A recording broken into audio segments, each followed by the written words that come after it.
Speaking of newspapers, it was reported in the El Paso Inc., Ms. Gonzalez, that you got upwards of 80% of your contributions from the Texans for lawsuit reform. I'd like for you to elaborate on your position of tort reform.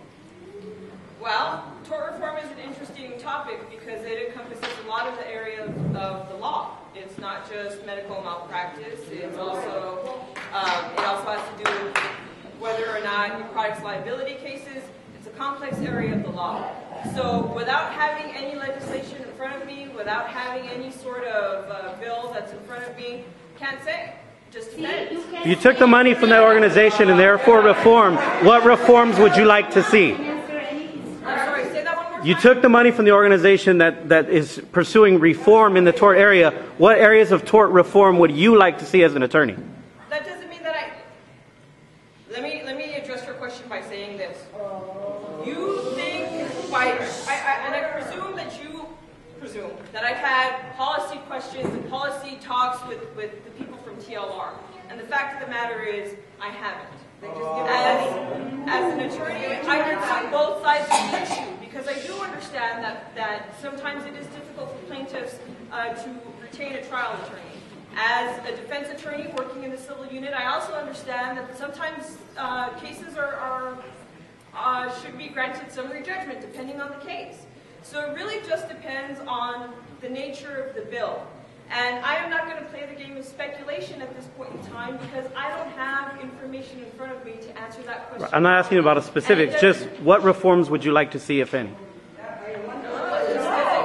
think I've answered your question. Okay. We'll talk afterwards. It's not a question, just a comment. Okay? I'm not wearing a tie.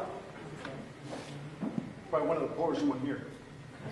But this is not about us. This is about special interests that you guys are representing, both of you. You're not representing us. That's one of the reasons that I don't vote. Because I have yet to find somebody, one politician from the smallest to the biggest, that represents me. In other words, the voters. None of them. Because you guys all represent special interests. And I will not vote this time around here. Okay, go ahead. I'll follow up on this one.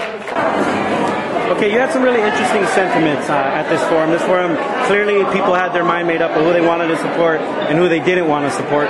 But you stood up with an interesting comment. You basically said you weren't going to support either of them, and you said you weren't going to vote.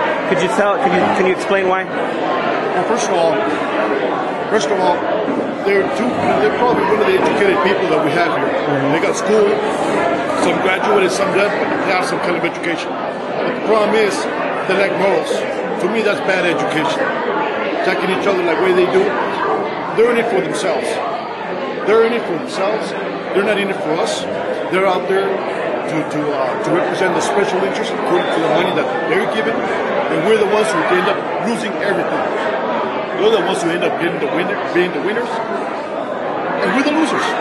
Last question. I noticed during the event that you turned your back and you faced the wall, and that was symbolic, I assume.